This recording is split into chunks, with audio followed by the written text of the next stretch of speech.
పనికి మాలిన మాటలు మాట్లాడేదే వ్యక్తి ఒకసారి ఓడిపోయి బెత్తంతో కొట్టిన బుద్ధి రాని రోజక్క కాదు మే వరదలు వచ్చినాయి. లోకేష్ హైదరాబాద్ లో ఉన్నాడా? నువ్వు ఆడుండా వాళ్ళ ఇంట్లో నువ్వు చూసా? లోకేష్ ఆడుండా? లోకేష్ ఆడున్నాడో మాకు తెలుసా నీకు తెలుసుమే? నువ్వు ఇటలీకి పోయావు మాకు తెలియలా?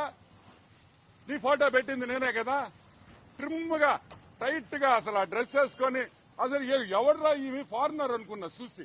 రోజెక్క ఇటలీలో నువ్వు మాత్రం ఇటలీకి పోవచ్చు, కాన్స్టిట్యువెన్సీని వదిలేయచ్చు. కాన్స్టిట్యువెన్సీలో అడుగులో పెట్టే మీ కార్యకర్తలకు ఏమైతుంది ఏమన్నా పట్టించుకున్నామే? నువ్వు మళ్ళీ మమ్మల్ని ప్రశ్నించడం. 24 గంటలు ఆడ పని చేస్తున్నారు. మీ వాడు వచ్చాడు, గేట్లు అన్నాడు, ఫ్లడ్ అన్నాడు, ఆ కాగితం సరిగ్గా కాదు. మీరు నువ్వు జగన్మోహన్ రెడ్డిని పంపిస్తావు, ఏం చేయాలా? ఆ కాగితం ఇచ్చి చదివించాలి, 15 సార్లు చదివించండి, అదన్నా కరెక్ట్ గా చెప్తాడు. ఈ విధంగా ఈ రోజు చంద్రబాబు నాయుడు అదే విధంగా ప్రతి మంత్రి ఇంక్లూడింగ్ నారా లోకేష్ ఇంత కష్టపడుతుంటే హైదరాబాద్ లో ఉన్నాడంట. హైదరాబాద్ లో నేను అడుగుతాను, అసలు బుద్ధిని మాట్లాడుతున్నావా, బుద్ధి లేకుండా మాట్లాడతావా?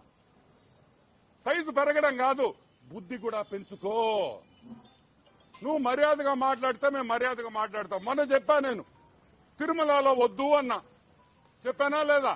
మళ్ళీ తిరుమల దగ్గరికి వచ్చి ఆమెకి మళ్ళీ సరే నీకు దర్శనం ఇచ్చారు, ఇక్కడ మా వాళ్ళని కూడా నేను విమర్శించాలి కదా. ఆమెకేందా ప్రోటోకాల్ దర్శనం ఇచ్చేదా? ఆమెకు మళ్ళీ ఒక షాల్వా, పెద్ద షాల్వా, డబుల్ షాల్వా కావాలి. ఆమెకి సింగిల్ షాల్వా జరగదు, డబుల్ షాల్వా కప్పి పంపిస్తారు. ఏంది ఇది?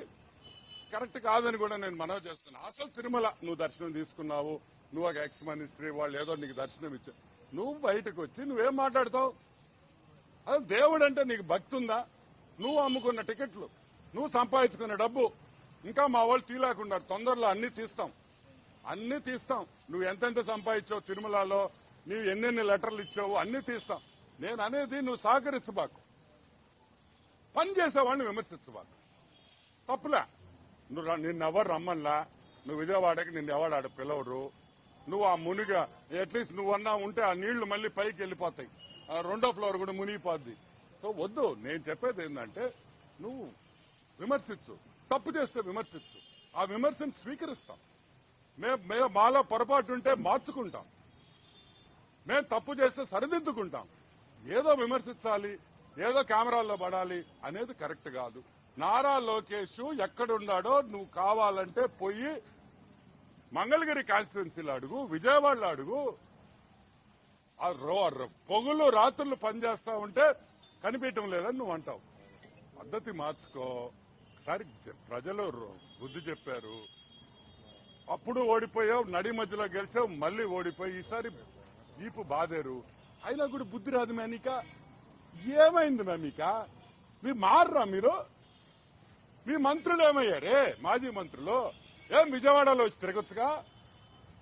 మీ రజనీ ఏమైంది? పెద్ద మాటలు మాట్లాడే మీ మంత్రులు కదా. మీ బొత్స బాబాయ్ ఏమయ్యాడు?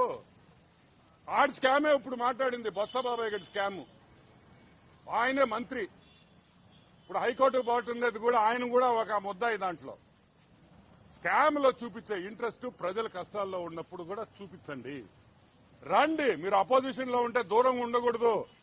కష్టపడండి, చేతులు కలిపి ప్రజలకు సాయం చేస్తాం. అంతేగాని ఆడ కూర్చొని ఏసీలో కూర్చొని మేకప్ వేసుకొని మాట్లాడడం కాదు, మాకు తెలుసు.